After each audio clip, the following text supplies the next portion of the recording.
Julian. Thank you for being on my show today. How are you? Thank you. I'm great. Thank you for having me. It's a pleasure. Great. Yeah, it's a pleasure indeed. Indeed. Now, you have written a great book called Let Go, Let It Flow, The Path to Peace and Personal Power. And in the book, you take the reader on your journey from sort of external happiness, right, hmm to finding the greatest worth within yourself, and sort of your spiritual life and the loving energy that's around us and this sort of thing. And Julian, I especially love how you are brutally honest in your book, and that I think a lot of people can relate to your story in some way or the other. hmm Even if it's not the exact same circumstances, but I think we can all relate to it, or either have or are going through something like this. So can you tell the viewers a little bit about your journey and sort of the before and after, sort of a spiritual awakening? Can you tell us about that?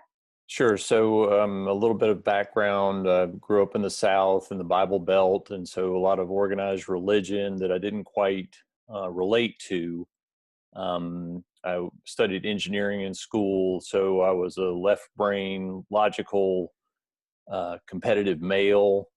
Came up in kind of the Reagan era of conspicuous consumption. So I thought that, money was the way to make it in the world. So just, driven like many people are, kind of the Yeah. external world and very ego centric.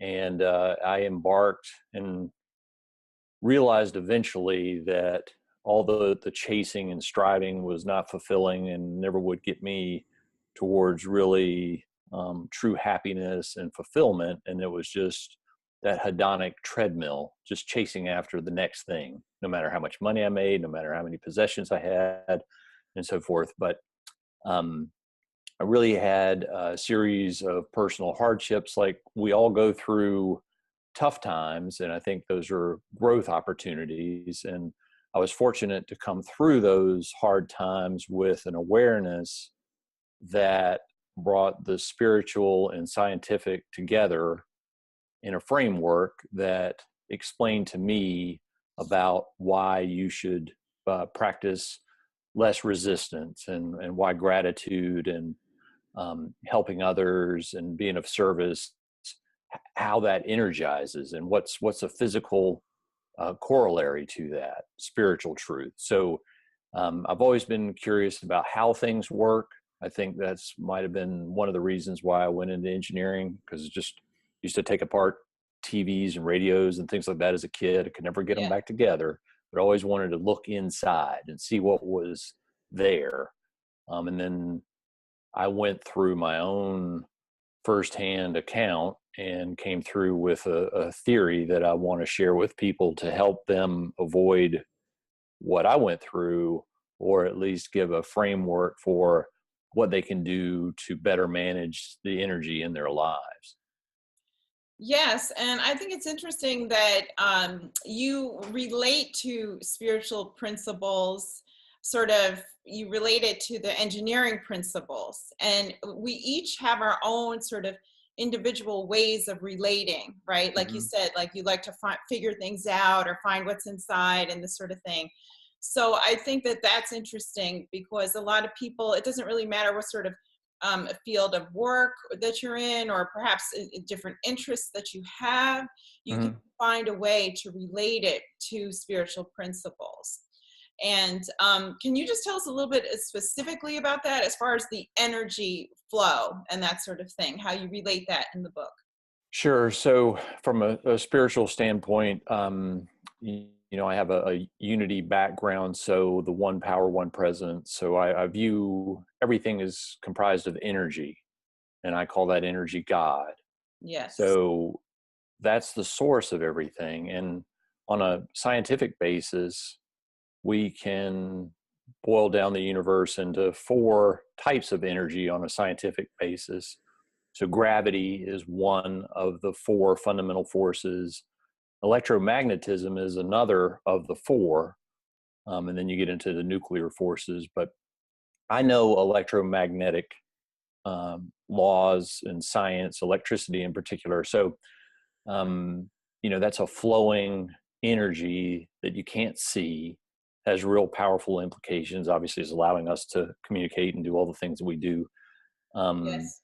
and it animates us. Our brain waves have electrical, our bodies work off of electrical energy. So it is like gravity. It's a very base force in the universe. So um, relating the two between the source of all that is to a component that I can understand. And so Mhm. kind of just taking that electrical part of the whole, but using it to help explain. So, we use light as a spiritual analogy to think of Mhm. light in a person's eyes, the soul. When we die, we say we see the light. Right. So a light bulb is powered by electrical energy, right? So Yes. just like we're a light bulb powered by God's energy. So Right. how do we regulate the flow of an energy in an electrical circuit is all about the resistance in the circuit. So the parallel is the resistance that we have in us Mhm. will rob us of that energy, and it does not fully express itself by Yeah. us resisting. Like the flow of spirit, the energy of love, or the light, but sort of the analogy with spirit or God. Uh, Yeah. yeah. So, Find that could get blocked, just like electricity. yeah, at your home, you may have a dimmer at your dining room table. You change the knob, and Yeah. you're altering the amount of resistance in the circuit. So, like a faucet, you're regulating how much current flows through. And one of the things with electrical circuits that resistance robs you of energy, and in the circuit it does as well. So if you can lower the resistance, you can utilize more of the energy. Hmm. More um, efficiently. And Absolutely, there's right. less waste, and Yes. Yeah. I mean that. So there's two very fundamental laws: the law of conservation of energy. Hmm. The energy can't be created or destroyed. So as you minimize the losses, more Hmm. of the input is converted into the output. Hmm. So that's really core of my message of how to live more efficiently and effectively, to take that God energy and to Yes. express it more fully in the Yes. world. And so, like, what are some of those blocks that we find, as unforgiveness or self, just whatever it is that kind of blocks the flow of the energy, and what can we do about it? The spiritual way. Sure. So the way that I express it, it's kind of the glass is half full versus the glass is half empty. So from a resistance standpoint, it's a negative that blocks, where the opposite is conductance. So it's just the inverse of resistance is something called conductance. So it's the same thing in essence, just a different way of expressing it. So the book, I have 4 flow gates that cause more of these things. So to answer your question, it would be the opposite. I haven't been thinking in opposites lately, so I don't know if I could. I'll do my best. But from the glass half full and the theory of conductivity, so it's presence, and I view that as how you show up in the world, and so it's really your physical body Hmm. and how you are. You have to take care of yourself, what you eat, sleep, exercise. Hmm. So really the foundations of what we experience, to be Hmm. clean. Right. So that's part of it. If you're, That helps its flow, the it does. energy, the spirit flow, It right? does. You're Like not if you, taking care of your body's worn down, or you're not, feeling well, because of not taking care of yourself, then the fullness of who you are, right, of spirit can't go through, no, I Yeah. mean, it's like a bad connection, Yeah, whatever you want to call exactly. it, but you're not there. If you've been sleep deprived for any period of time, you're not yourself. If you eat poorly, you're not exercising, you've got some sort of physical ailment that distracts you, you're not there. So presence is, and or also kind of, are you thinking in the future, or are you worried about the past? Do you have regrets? Or are you anxious about the future? So it encompasses the physical and mental as well in the Yes. way I view being present. So that's the P. And the Yes. next is acceptance. So non-judgmental, and to acknowledge where you are. And then it's taking your physical presence, mental presence, and kind of taking a step further, that you're not making judgments. So the judgments, kind of waste energy, and you're making Yeah. these critical. It's kind of like a form of resistance if you're It not is. accepting, right? Yeah. Like you were saying, resistance to the flow. Right. Exactly. Right. And so by practicing acceptance, you allow more. So when I talk about presence and acceptance, it's more turning the dial up to allow more to flow through, versus the opposite of those. If if you're not present, you're kind of retarding the flow. Right. So there's presence, acceptance. Then you go into the T, which is thankfulness. So gratitude. And Yes. I really think that the first two are related, and it's kind of how you show up in your circumstance, your situation. You're making the most of your physical being, and kind of getting your spiritual self in order. In the Bible, that we're vessels of the Holy Spirit. So a Yes. vessel in my mind is like a conductor, right? So how we go through there, but then we can start transcending by employing these last two. So gratitude, to me, really kind of turbocharges the experience and opens things up more, Yes. and you can experience more of the divine energy flowing through you by expressing gratitude, practicing gratitude. And then the last is H, or it's for helping. So being of service to others really takes it up even more. I really think that that's our higher calling, our Yeah. highest calling, to be of service to Yeah. others. Right. Because that energy that you put out helping others, right? Hmm. That's a form of energy, just like you were saying earlier. So Yeah, yeah, so it keeps it flowing, just keeps it flowing, right?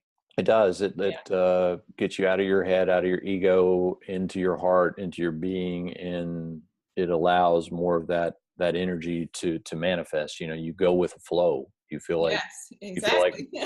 buying somebody a cup of coffee. You feel like volunteering. You do it, but Yes. not expecting anything in return. Right, But right, it right. just Just feels good, to help. and Yeah. it's energizing. Yes, exactly, exactly. So I think incorporating the spiritual principles and these ideas into one's life requires, a certain amount of mindfulness, and there's different things that we can do to accomplish this, and one of them is, of course, meditation. Hmm. And so did you want to tell us maybe about things we can do to gain this mindfulness? And then I know that meditation is a big one, and we can talk about in a few minutes, what you're doing with meditation Hmm. in the new year. So just explain that a little bit, the importance of mindfulness and meditation. Sure. So, absolutely, mindfulness goes with being present, and to bring your awareness to the present moment. There's Yes. a psychologist, Mihaly Csikszentmihalyi, who pioneered the phrase of flow, and he considers that an optimal state of experience, an optimal state of being. Mm-hmm. And part of that is you lose sense of yourself, and you become immersed in the activity that you're doing. Mm-hmm. So I'm a musician, and just when I play, you lose track of everything, and you're not aware of anything you're doing. Yet you can get into the flow from these various activities, and it's all related to mindfulness. Yes, And I because you like lose track of time, right? But you do. you lose track of time. You But lose track of time and your sense of self. You yes, become one. The Caddyshack movie, be the ball, or everybody. You go into the zone, and yes, then that's the peak performance state, and that's characterized by loss of ego, but you go down into brainwave states that allow for more creativity. So you go into kind of your alpha brainwave states. Mhm. So for your audience, if they're not familiar with the brainwave states, go from beta, alpha, theta, delta, from high frequency to low frequency. And most of our waking time, we are in the beta, and Mhm. that takes a lot of energy. Einstein and Planck had a relationship between energy and frequency. Mhm. The bottom line is meditation slows your brain waves down, Mhm. so it reduces energy, and it Mhm. gives your brain a rest. I mean, we're designed Mhm. to look out for negative information from a survival standpoint. Mhm. It served our species well. We're bombarded by all this technology, blue light, all these things that distract us. Yes. So we're like hyper vigilant, hyper alert, and really being aware of our thoughts, but giving ourselves pause. I know, I'm not a guru. I kind of experience these things, and I'm trying to replicate and get back, Mhm. and want to share what I learn along the way. Yeah. Yeah. Yeah. And probably one of the biggest things for me was realizing that I was not my thoughts. And Mhm. I believe we both have a mutual friend in Will Bowen, and just the complaint free Yes. world, and that exercise of Mhm. being aware of the quality of your thoughts, and snapping the His bracelet on your, hand. yeah, Yeah. that that Yes. was that was very eye opening for me, because I was not aware of what was going on. And so I struggle with meditation. I think the perfectionist comes out, and it's like golf in a way. The harder you try, your results aren't as good. So it's a good practice, and something that I'm committed to do Yes. more of. And there's certainly a lot of information about the benefits of meditation, and Yeah. something that Yes. anybody can do. So it's something I definitely believe in. Yes. Right. And in fact, you believe in it so much, starting in the new year, can you tell the viewers about the meditation program and practice that you have kind of going on? That's what I'm gonna join you in it as well. So just if you could just tell the viewers about that. Sure. We're very glad that you could join us in Mhm. this. So Yes. yeah, it's 100-day gong, and a Hmm. gong is a 100-day program, where you do or don't do something, a commitment, kind of taking the New Year's resolution to a bit of an extreme. Hmm. It been said it takes 66 days to form a habit. So this goes even further with something. Yes. Um, Yeah. Just to and be as a sure. Yeah, Right. Right. um, Mhm. my wife and I have done these gongs before. And probably the hardest one that I did was probably 4 years ago, where I gave up alcohol for 100 days, or at least I thought it would be hard. And I liked it so much that I stopped drinking after that, Mhm. and just I gave it Wow. up. Yeah. Yeah. And but um, it is a good program. So we're going to have a community, and we will support each other with the goal of meditating, whatever it is. I'm going to go for 11 minutes a day, baby steps, and Yes. do that for 100 days, Mhm. and share some of the things. I'm also a proponent for using technology to help in the meditation process. Yes. There are devices that can provide neurofeedback and other things to help you listen to your brain waves, so you can get an idea of really what's going on in there. Yeah. um, Mhm. it's kind of like watching yourself play golf. If you have ever had a videotape of your golf swing, it really shows the difference. You may think you know what you're doing, but when you see how you're actually swinging, it makes a lot more sense, and you can kind of take corrective measures. So that kind of neurofeedback is a good way to approximate that for your brain. Right, right, right. And so, where can the viewers find out information about the meditation program? And because I think we have to wrap it up soon. We're running out of time, but I want to give you the opportunity to tell the viewers where they can find out more information about you and about your book and about the meditation program. If you would. Sure. If you just go to my website, juliankaufmann.com, there'll be Mhm. links there that can go to the free link to sign up for the gong. And again, we'll have lots of resources and community associated with that. And we'll be giving away some prizes, including the Muse Meditating Headband aid, which I swear by. I won't recommend anything that I don't use. So, Yeah. but yeah, I'd love to have people and open for techniques. And Yeah. Maryann, you'll be joining us and Mhm. leading us into meditation, I believe. So we look forward to Yes. that. And Yes. Absolutely. it's a Yes. good effort, and look forward to having you guys there. Yes. And Julian, locally in North Carolina, can you tell folks about the consciousness hacking group that you have at Unity? It's at Unity of the Triangle, and I think in February you're going to be at the Mind Spirit Expo. So just tell us a little bit about that too before we wrap up. Sure. So there's a meetup group, Consciousness Hacking. It started in California, in Palo Alto, Mhm. to use technology to help people with their brain waves and consciousness. So the meditation, ways to kind of get into a meditation state more easily and quickly. Mhm. So I like that idea. I'm looking for a shortcut, if you will. I don't want to meditate for 10,000 hours if I can. If I could put on a headband and get there sooner, I will look at that. Mhm. So that's consciousness hacking. We meet the third Thursday of every month, and have speakers and so forth. And then I will be at the Body Mind Spirit Expo in Raleigh, February 24th, 25th at the fairgrounds, Dorton Arena. I don't remember what booth number I'm at, but please stop by. I'll have my book, Let Go, Let It Flow, there. Yeah, I'll be stopping by to say Yeah, hello. awesome. Yeah, yeah, Awesome. yeah. Great, awesome. Well, thank you, Julian, for sharing this information. And I think a lot of people are going to benefit and enjoy definitely the meditation and your book. I think that it's really going to help a lot of people. So thank you for that, and thank you for being my guest today. Thank you, Maryann. I appreciate you and all the work you're doing. And it's great to have us working together here in the Yeah. Triangle. Yes, yes, I'm very excited about our collaboration. So, indeed. So, so have a great day. Thank Thank you. You you. Okay, too. okay, bye.